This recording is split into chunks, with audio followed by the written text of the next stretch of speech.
Assalamualaikum warahmatullahi wabarakatuh. Innal hamdalillahi nahmaduhu wa nasta'inuhu wa nastaghfiruh wa na'udzubillahi min syururi anfusina wa min sayyiati a'malina. May yahdihillahu fala mudhillalahu wa may yudlilhu fala hadiyalah. Asyhadu an la ilaha illallah wahdahu la syarikalah wa asyhadu anna Muhammadan abduhu wa rasuluh. Allahumma sholli ala sayidina Muhammad wa ala ali sayidina Muhammad kama sholaita ala sayidina Ibrahim wa ala ali sayidina Ibrahim wa barik ala sayidina Muhammad wa ala ali sayidina Muhammad kama barakta ala sayidina Ibrahim wa ala ali sayidina Ibrahim fil alamin innaka Hamidum Majid. Rabbi shrah li sadri wa yassir li amri wahlul 'uqdatam min lisani yafqahu qawli. Hadirin hadirat jamaah kaum muslimin wal muslimat yang dirahmati oleh Allah Subhanahu wa taala. Ya sudah di kitab Bulughul Maram ini kita sudah masuk di hadis nomor 264 ya. Tanpa terasa ini sudah mau masuk pada bab sifatus sholat ya. Jadi tinggal dua hadis lagi nanti kita akan membahas tentang bab sifatus sholat pelan-pelan ya kan. Kalau dulu waktu saya mondok dulu jarang kitab itu bisa hatam selama 1 tahun. Karena jujur aja yang dibahas yang pertama kali kalau misal kayak kitab Fathul Qorib itu nahunya terlebih dahulu, baru pengertiannya seperti apa gitu kan. Dulu waktu ya pengalaman saya mondok dulu ya kan, saya itu pas pelajaran kitab kitab Fathul Qorib. Nah, di kelas 2 itu saya sudah mancang-ancang ini karakteristik ustadz saya ini seperti apa kayak gitu kan. Nah, ustadz saya itu yang ngajar kitab Fathul Qorib itu dia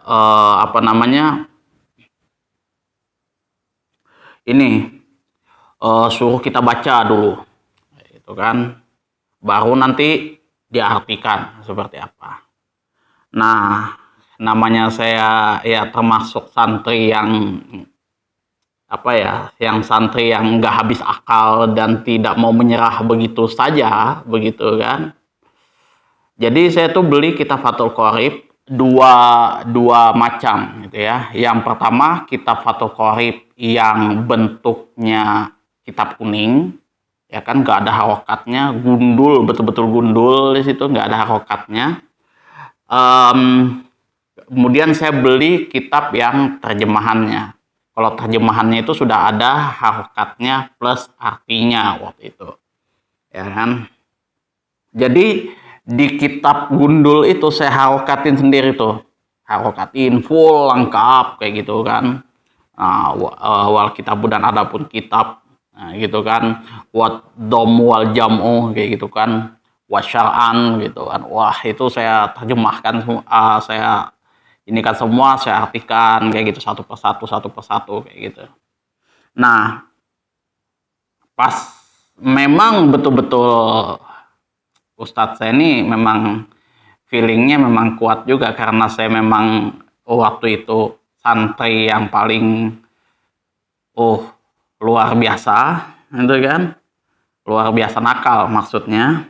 Jadi saya disuruh baca pertama kali itu kan, Rohim baca wal kitabu dan adapun kitab lughatan secara lughah itu kan, ad-dom wal jamu itu saya baca kayak gitu, baru saya artikan lagi kayak gitu kan, lancar, betul-betul lancar, tidak ada hambatan itu.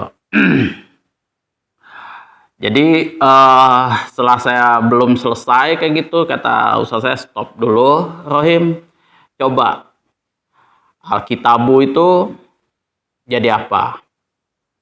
Wah, jadi mubtada. Nah, kemudian lughatan itu jadi apa? Wah, saya sebutlah jadi hal, gitu kan. Ingat saya itu hal, gitu kan. Kalau misalkan itu jadi hal, katanya, waktu itu mana ininya?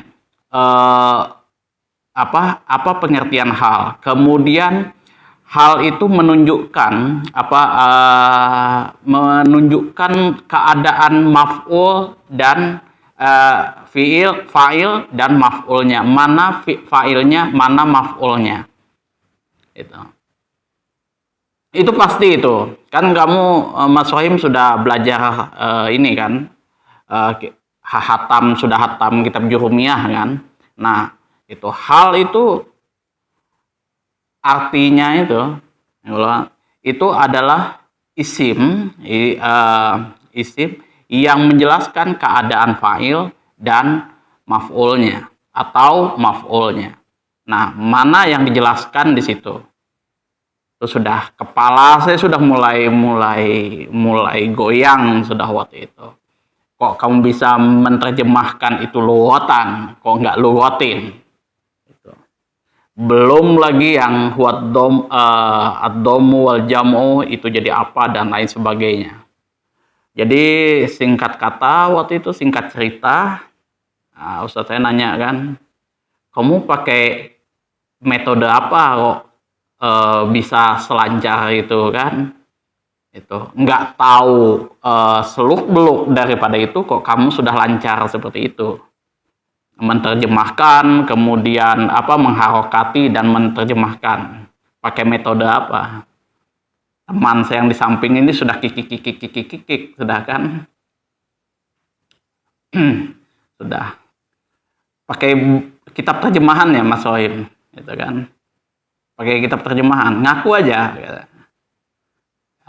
Saya akhirnya ngaku itu kan, kalau saya menggunakan kitab terjemahan, ya. Kata Ustadz saya waktu itu gini, kalau misalkan kenapa waktu itu kalau di pondok ini tidak boleh atau tidak diperkenankan menggunakan kitab terjemahan, insting dari seorang murid di dalam menerjemahkan kitab, memahami kitab nanti, itu akan tumpul ujung-ujungnya nanti. Itu. Jadi kalau misal dia mengkaji kitab lain, pasti orang itu akan mencari terjemahan. Karena kalau misalkan dia buta kayak gitu kan, nggak tahu ininya, terbuai dengan kitab-kitab terjemahan, maka insting ibarat kata insting berburunya itu akan jadi tumpul. Karena ya dia selalu dicekoki, dibuai dengan dimudahkan dengan kitab-kitab terjemahan yang sudah ada harokatnya. Itu oke. Kalau misal kamu megang terjemahan itu untuk memahami keseluruhan daripada kalimat, itu tidak ada masalah. Yang jelas kata Ustadz saya waktu itu, jangan sampai kamu buka terjemahan, kitab-kitab terjemahan, itu nanti menyebabkan insting berburu kamu nanti jadi jadi lemah. Nah, itu. Apalagi kalau saya belajar kitab tafsir Jalalain dengan kiai saya, wah itu memang digodok betul di situ, ini jadi apa. Jadi misal kita sudah betul nih istilahnya ini jadi maf'ul bih. Nah, misal jadi fa'il. Ini fiilnya, mana failnya, kayak gitu kan. Itu kita cari lagi. Wah, ini saya waktu itu sebut itu domirun mustatarun wujuban takdiruhu huwa yaudu ila mana lagi katanya. Itu ada yang domir itu barizun, ada yang mustatar. Nah, mustatar itu ada yang jawazan jawazan, ada yang wujuban. Nah, seperti apa yang jawazan, seperti apa yang wujuban, itu sakit kepala lagi. Itu diputar-putar seperti itu aja sama kiai saya, sama ustadz-ustadz saya. Kalau misalkan pelajaran nahwu, sorof, mempelajari isi kitab kuning gitu ya, isi kitab gundul kayak gitu. Makanya ya waktu selama saya ini mondok itu ya istilahnya kitab-kitab seperti itu tuh ya sudah diasah kayak gitu. Karena saya sudah selesai mondok, kemudian lama nggak diasah kembali, nah itu akhirnya jadi tumpul lagi kan seperti itu. Apalagi pas waktu itu tahun 2008 rumah saya kebakaran, semua kitab saya habis waktu itu sampai ke ijazah saya. Ijazah saya kan SMA Mancun Jancang, habis itu SMA Mancun Jancang, Mancun Jancang Pamekasan. Itu saya mesti harus ngambil lagi ijazah saya di minta fotokopiannya kayak gitu kan, legalisirnya di Pamekasan sana. Jadi walaupun saya orang Kalimantan, minta legalisir ijazah ke Pamekasan sana, Mancun Cancang itu. Itu sih kalau pengalaman. Nah, waktu saya ngajar anak-anak kalau anak-anak pondok itu ya umumnya kalau kami itu jujur aja, nahwu, sorof itu sudah habis-habisan, itu kita persiapkan, kita godok di situ. Itu untuk murid-murid gitu kan. Kadang yang nggak kepikiran dengan saya itu ditanyakan sama murid saya. Itu kan contoh al-kalamu huwa lafzul murakkabul mufidu bil wad'i. Itu baru bab itu, bismillahirrahmanirrahim, al-kalamu huwa lafzul murakkabul mufidu bil wad'i. Itu kan bismillahirrahmanirrahim, jar majrur kayak gitu kan. Allah jadi Allah itu mudhofun ilaih dengan ismun, kemudian ar-Rahman ar-Rahim itu jadi sifatani itu dua sifat Allah Subhanahu wa taala, yang mana mengikuti kepada huruf sebelumnya, yaitu lafzul jalalah Allahnya tadi itu. Sudah saya jelaskan, terus murid saya nanya kan, Ustadz saya mau nanya kayak gitu kan, bismillah itu kan bismi itu kan jar majrur kan. Nah, jar majrur ba dengan ismun. Nah, kenapa kok hilang alifnya? Itu kan kok langsung ketemu ba, sin sama mim, kok nggak ada alifnya di situ? Ya memang begitu tulisannya kayak gitu kan. Saya coba kita buka Ustadz surah Al-Alaq, Iqra bismi rabbikal ladzi khalaq. Mampus kata saya. Betul juga itu kan, waktu itu kalau dalam bahasa Dayaknya itu mati kayak gitu kan. Iya juga itu putar otak juga itu. Nah, kemudian masuk lagi ke pembahasan lanjut, huwa lafzu al-kalamu huwa lafzul murakkabul mufidu bil wad'i kayak gitu kan. Nah, huwanya itu jadi apa Ustadz? Itu kan ini jadi khobar. Nah, kalau khobar kenapa dia marifat? Seharusnya nakiroh. Itu lagi gitu.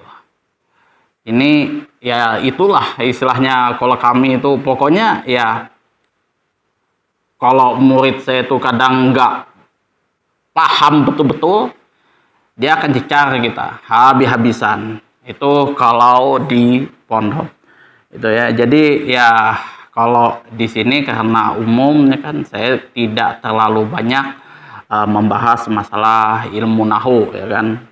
Ya istilahnya sebatas hanya bacaan saya gimana bisa benar kayak gitu. Kemudian ya selebihnya lah saya langsung artikan gitu. Karena kalau yang saya tekankan di sini adalah bagaimana memahami isi kitab itu, kemudian bisa langsung diamalkan.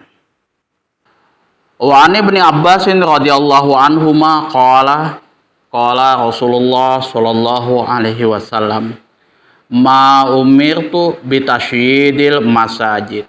Akhrajahu Abu Dawud wa shahahahu Ibnu Hibban. Jadi ini hadis nomor 264 yang membahas tentang bagaimana hukum merehabilitasi masjid, ya. Wa Ibnu Abbasin radhiyallahu anhuma qala, dari Abdullah bin Abbas radhiyallahu anhuma, semoga Allah meridhoi atas keduanya.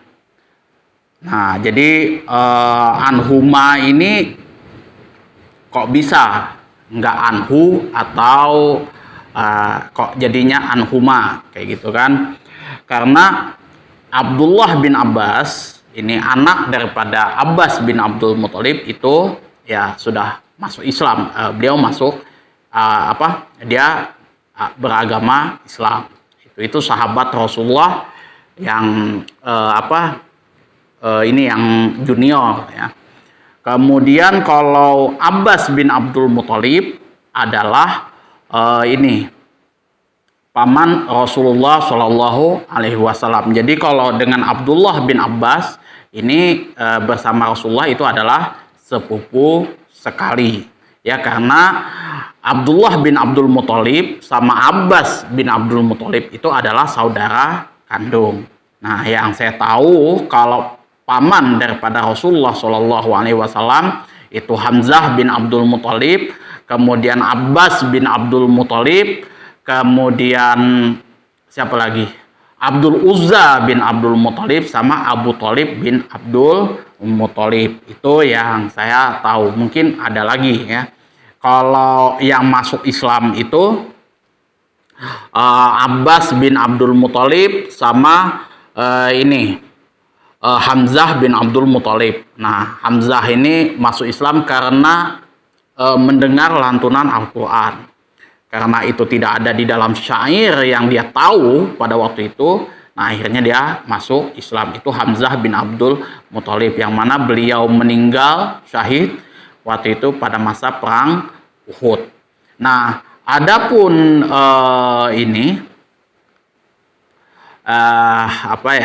Hamzah Abbas bin Abdul Muthalib itu masuk Islam.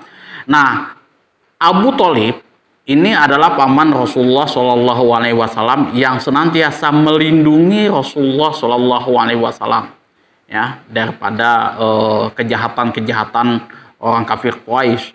Bahkan yang namanya Amr bin Hisham itu atau Abu Jahal itu sudah ada ancang-ancang dia mau membunuh Rasulullah Shallallahu Alaihi Wasallam. Cuma masih kepikiran karena ada Abu Thalib, maka dia mengurungkan niatnya.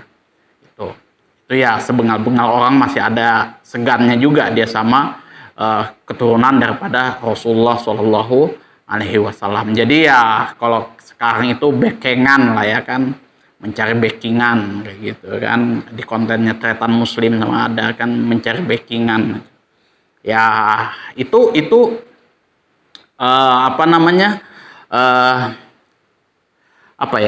kalau anunya ya memang kayak gitulah hukum alam yang ada di dunia itu, ya. Kalau misal kita menyampaikan segala sesuatu pendapat dan lain sebagainya kayak gitu kan, nggak ada privilege, nggak ada nggak ada backingan dan lain sebagainya, siapa kita itu biasanya sudah pasti tenggelam.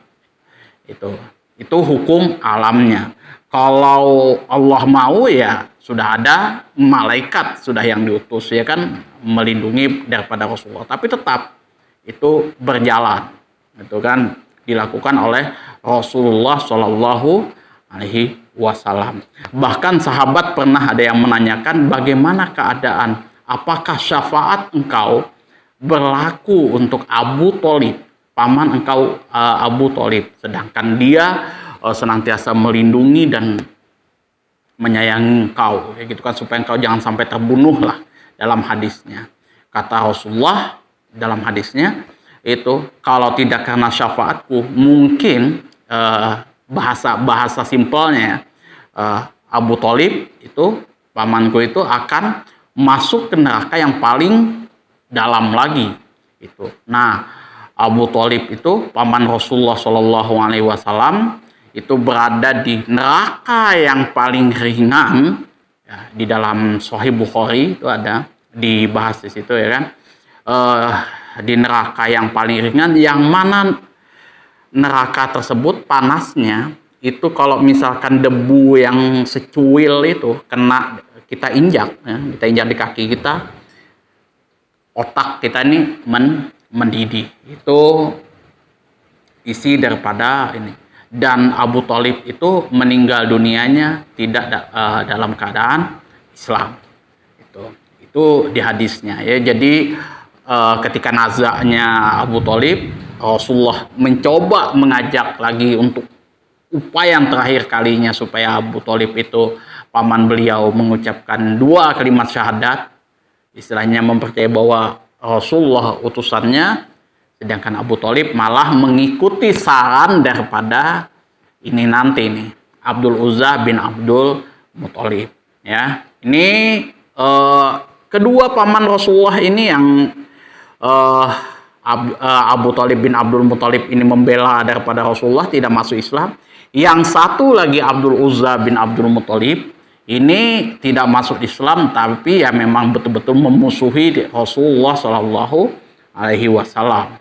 Itu ya, yang namanya Abu Lahab. Gitu ya. Kalau orang Indonesia atau mayoritas umat Muslim itu masyhur itu dengan lakop beliau adalah Abu Lahab, gitu kan. Tabat yada Abi Lahabil watab. Nah, nama asli beliau adalah Abdul Uzza bin Abdul Muthalib. Nah, beliau ini paman daripada Rasulullah dan juga besan, ya.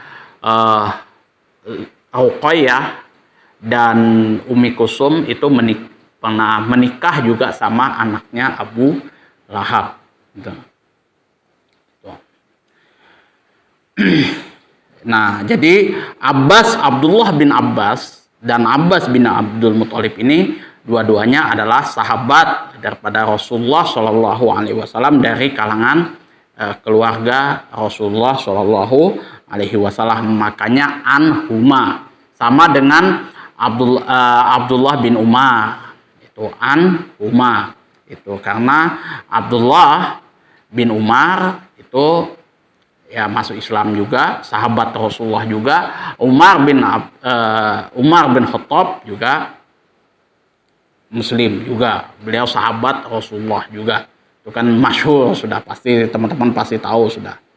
Nah, qala Rasulullah Shallallahu Alaihi Wasallam, telah bersabda Rasulullah Shallallahu Alaihi Wasallam, ma umirtu, tidaklah saya diperintahkan, bitasyidi, membangun kembali. Di sini maknanya itu memperluas atau mempercantik kembali al-masajidi, masjid. Jadi Rasulullah Shallallahu Alaihi Wasallam di sini bersabda bahwasanya saya tidak diperintahkan untuk membangun kembali atau memperluas atau mempercantik masjid itu kembali. Akhrajahu Abu Dawud, hadis ini diriwayatkan oleh Imam Abu Dawud, wa shahahahu Ibnu Hibban, dan disahihkan oleh Ibnu Hibban. Nah, kalau kita lihat makna keseluruhannya adalah dahulu Masjid Nabawi itu dibangun dengan batu bata. Jadi hadis ini menerangkan tentang masjid apa sih sebenarnya? Itu Masjid Nabawi. Yang mana Masjid Nabawi itu zaman dulu, ya kan, dibangun dengan batu bata, terus atapnya itu adalah daun pelepah kurma. Jadi kalau teman-teman yang haji itu sudah pakai teknologi tinggi sudah itu kan. Kalau zaman dulu ya sederhana banget, itu kan, batu bata, kemudian atapnya pelepah kurma. Sedangkan tiangnya dari batang pohon kurma. Jadi Masjid Nabawi itu ya betul-betul sederhana banget, ya gitu kan. Maklum teknologi zaman dulu, ya kan. Jadi ya dari batang pohon kurma itu dijadikan tiangnya, batu bata plus ya daun pelepah kurma supaya jangan sampai ya kepanasan lah kayak gitu. Tujuan utama pembangunan masjid ialah melindungi orang-orang dari udara yang panas dan udara yang dingin, serta memudahkan mereka untuk berkumpul dan menunaikan sholat berjamaah, serta mendengarkan nasihat-nasihat dan memenuhi seruan kebaikan. Jadi yang namanya sahabat Rasulullah tersebut dengan fasilitas yang waktu itu apa adanya, tapi mereka betul-betul bersungguh-sungguh dalam menjalankan syariat Islam, menuntut ilmu, ya kan, seperti itu. Nggak ada istilahnya alasan mereka untuk meninggalkan sholat berjamaah di situ. Karena itulah Allah Subhanahu wa taala memerintahkan nabinya yaitu Rasulullah Shallallahu alaihi wasallam karena itulah Allah Subhanahu wa taala tidak memerintahkan nabinya yaitu Rasulullah Shallallahu alaihi wasallam untuk mengukir dan menghiasi agar tidak mengganggu orang dari tujuan utama yang mendasari pembangunan masjid tersebut. Nah, kemudian di sini orang yang mula-mula menghiasi masjid tersebut adalah Al-Walid ibnu Abdul Malik. Nah, ini Al-Walid ibnu Abdul Malik. Para ulama ada yang diam karena takut ini menjadi fitnah. Di antara pula ada yang protes. Tetapi Al-Walid pada saat itu tidak menghiraukannya. Nah, ketika Khalifah Umar radhiyallahu an merehabilitasi Masjid Nabawi, ia pernah mengatakan, "Aku akan membuat atap untuk menaungi mereka, dan jangan sekali-kali kamu mewarnainya dengan warna merah atau kuning yang akibatnya akan mengganggu orang-orang yang beribadah di dalamnya." Jadi ya memang kalau misalkan ukiran-ukiran yang macam-macam seperti itu, orang condong ya melihat seperti ini kayak gitu kan. Oh, ini tulisannya apa kayak gitu kan. Kadang yang kaligrafi itu aja itu kan kita kadang fokus ini tulisannya apa, itu kan ada yang ke atas, ada yang ke bawah, itu kan. Seperti itu. Apalagi kalau yang sekarang ini, kalau yang naik haji itu kan bukan cuman ngelihat-ngelihat itu, bahkan selfie, ya kan, sibuk selfie. Itu nauzubillah min zalik lagi, itu sudah mengganggu, itu kan. Itu. Makanya ulama-ulama dari Arab Saudi itu pernah mengkritisi kelakuan daripada orang Indonesia, ya kan.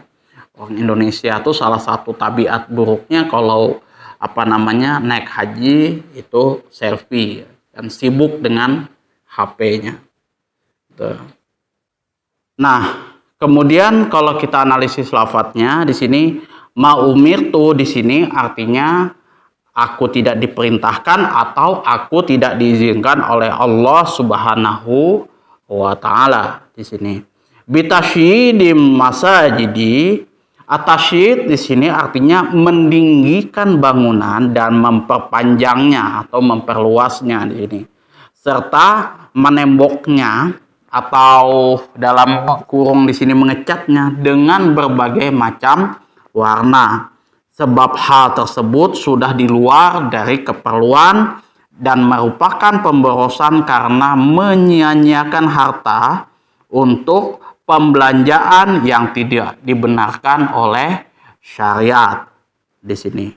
Ahrojahu Abu Dawud di sini Imam Abu Dawud mengetengahkan hadis ini dan di dalam riwayatnya ditambahkan bahwa Ibnu Abbas radhiyallahu an mengatakan lituzahrifunnaha kama zahrafatil yahud wan nasara. kalian benar-benar akan menghiasinya sebagaimana orang-orang Yahudi dan Nasrani menghiasinya, menghiasi tempat-tempat ibadah mereka. Itu hadis tambahan yang diriwayatkan oleh Ibnu Abbas radhiyallahu an.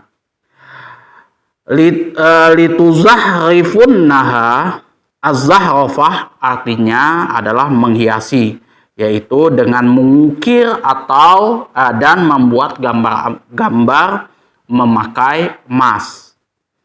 Kama zahrafatil yahud wan nasara, di sini adalah mereka menghiasi tempat-tempat peribadatan mereka masing-masing ketika mereka menyimpang dan mengganti serta meninggalkan pengamalan apa yang terkandung di dalam kitab-kitab mereka.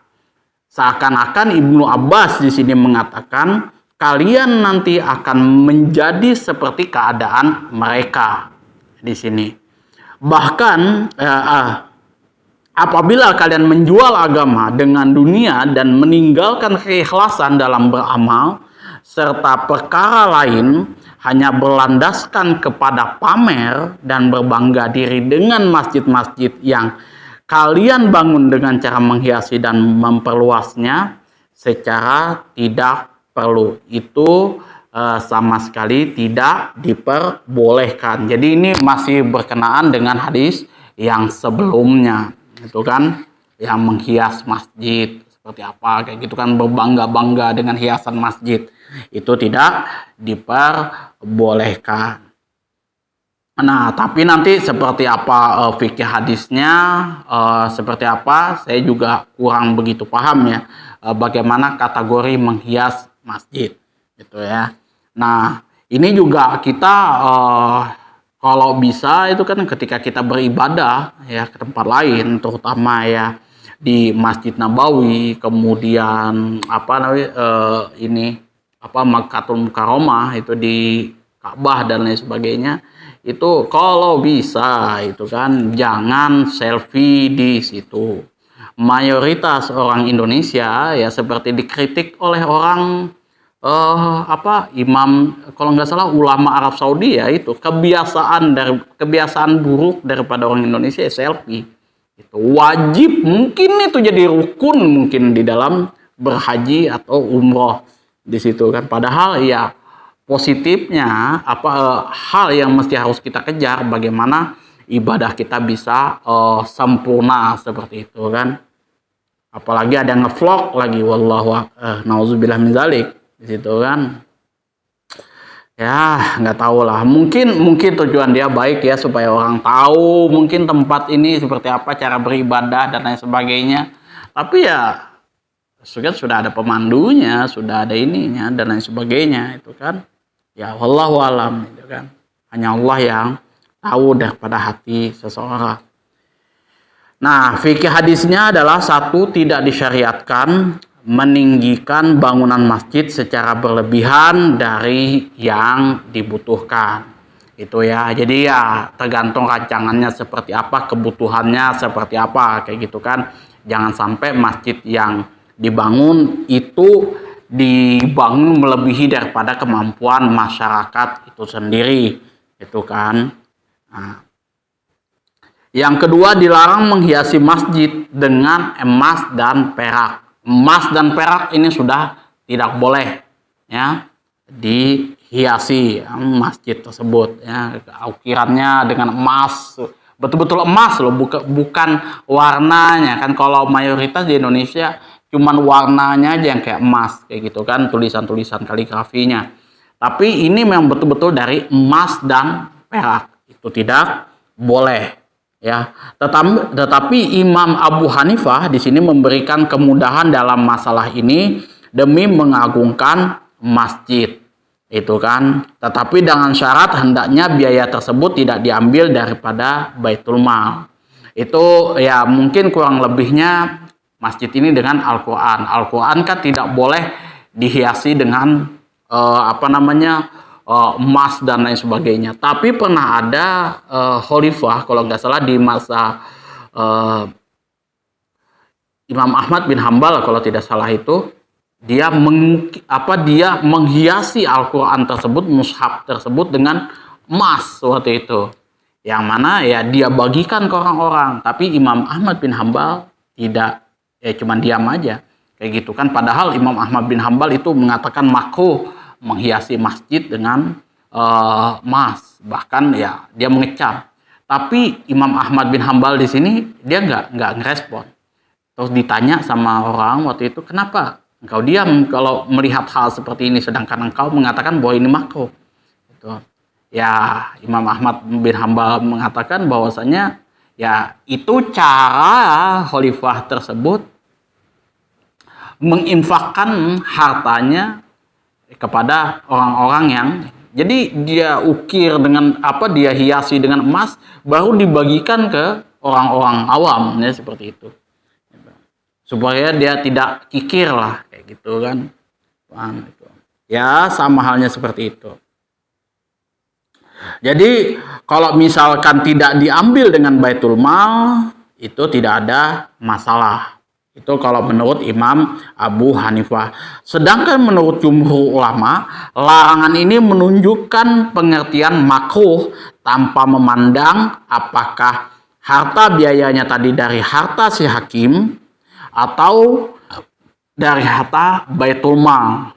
Itu pokoknya tidak boleh, mau itu dari Baitul Mal kah, sumbangan masyarakat, apa segala macam, itu tidak boleh dan hukumnya adalah makruh menurut jumhur ulama.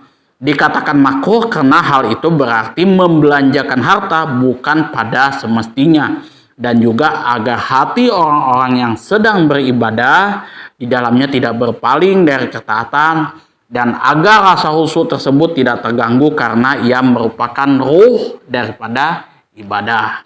Ya, jadi yang namanya masjid-masjid ini memang betul-betul dijaga betul lah seperti itu. Ya kan, kalau misal ada masjid yang cuman putih tok kayak gitu aja, tuh bagus. Saya juga senang kayak gitu kan. Gitu. Terlebih lagi hal tersebut, yakni menghiasi masjid dengan berbagai macam hiasan, merupakan kebiasaan orang-orang Yahudi dan orang-orang Nasrani. Sedangkan kita tidak diperintahkan agar menyerupai mereka. Ingat, larangannya adalah menyerupai kebiasaan ibadah daripada orang Yahudi dan Nasrani. Itu ya, bukan melarang mereka untuk beribadah. Jadi jangan sampai ini berdasarkan hadis ini Yahudi dan Nasrani bakal dilaknat atau mungkin bakal masuk neraka kayak gitu kan. Terus orang yang mereka beribadah itu dilarang. Wallahu alam gitu kan. Saya juga belum tahu sih hukumnya seperti apa ya kan, melarang seperti itu. Tapi saya belum ketemu lagi hukum dari Al-Quran dan hadis karena keterbatasan saya. Itu bahwasanya diperbolehkan atau mungkin dianjurkan, disunahkan bagi orang muslim untuk melarang orang non muslim Yahudi dan Nasrani tadi beribadah di tempat kita, ya di areal kita gitu. Ataukah mungkin karena mereka beribadah, ada orang Nasrani Yahudi di Indonesia gitu yang beribadah kayak gitu, terus rahmat ini nanti akan rahmat itu tidak jadi turun, malah nanti mendatangkan musibah-musibah, wallahu alam. Ya, tapi saya belum ketemu lagi itu dalilnya seperti apa itu kan.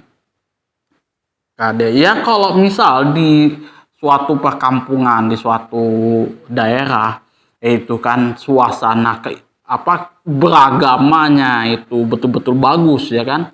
Kayak misalkan di Barong Tongkok tempat saya itu kan ada Islamic Center, ada Catholic Center, ada kalau nggak salah dibangun juga itu Kristen Center, yang mana ya di situ berlomba-lomba untuk beribadah dengan agama kepercayaannya masing-masing, memperkuat keimanannya masing-masing.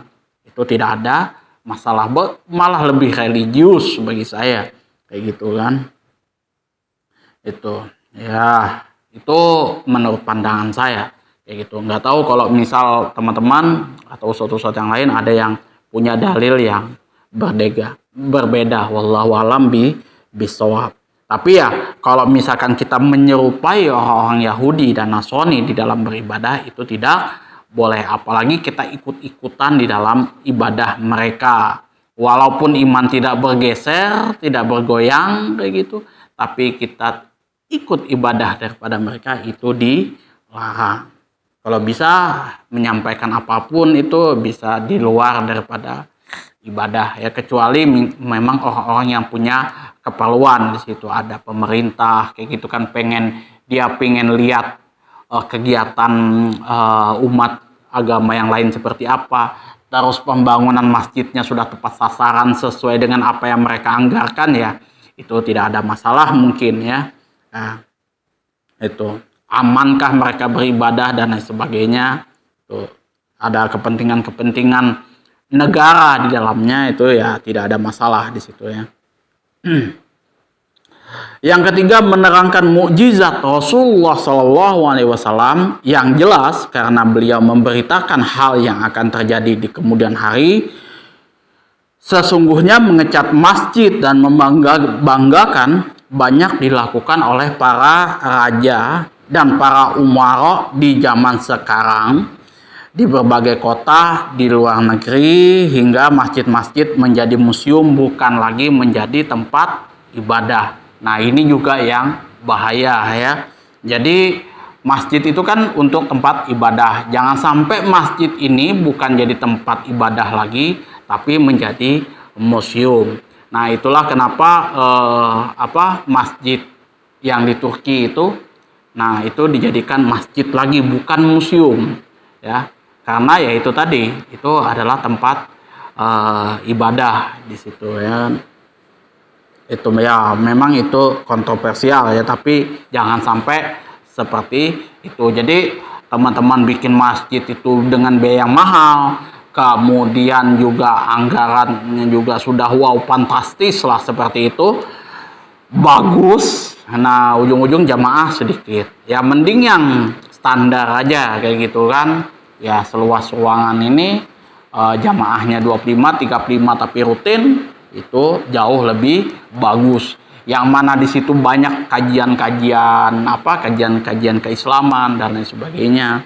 Itu ya bagus lah Pak. Paling tidak itu yang dianjurkan, yang disunahkan oleh Rasulullah SAW, ketimbang mempercantik, memperindah ya dengan tujuan membanggakan saja, tapi jamaah dan kegiatan keagamaannya itu sedikit. Ya itu saja apa yang dapat kita sampaikan. Saya sampaikan, mohon maaf ada kesalahan, kekeliruan dan kata-kata saya yang menyinggung hati teman-teman semuanya di sini. Saya hanya menyampaikan apa yang ada di kitab ya, di dalam kitab Bulughul Maram dan kitab syarahnya Ibanatul Ahkam dalam bahasa Indonesia seperti ini. Kalau misal ada kekurangan mungkin di kitab ini ya, atau di mana di kitab-kitab lain kayak gitu, kitab Fathul Qorib, Al-Azkar dan lain sebagainya, ada kesalahan dari sisi bacaan nahu sorobnya seperti itu sehingga nanti pemahamannya berbeda, saya mohon koreksinya. Dan juga kalau misal pada bab ini atau bab-bab sebelumnya ada penjelasan-penjelasan lagi yang lebih detail lagi, yang ada dalil yang lebih detail lagi, silahkan diatur di kolom komentar. Seperti halnya juga kalau misalkan teman mau kritik, saran, ya masukan serta pertanyaan di video ini atau video-video selanjutnya, silahkan ya. Kita bebas-bebas saja seperti itu. Kalau ada yang mau kasih kritikan, silahkan kayak gitu kan, tidak ada masalah. Yang membangun ya, terutama yang membangun itu. Kalau ya cuma nyinyir aja kayak gitu kan, berbicara masalah hukum, sedangkan buku yang dibaca terjemahan, ya saya nggak ikut berkomentar, sudah itu nggak saya tanggapi.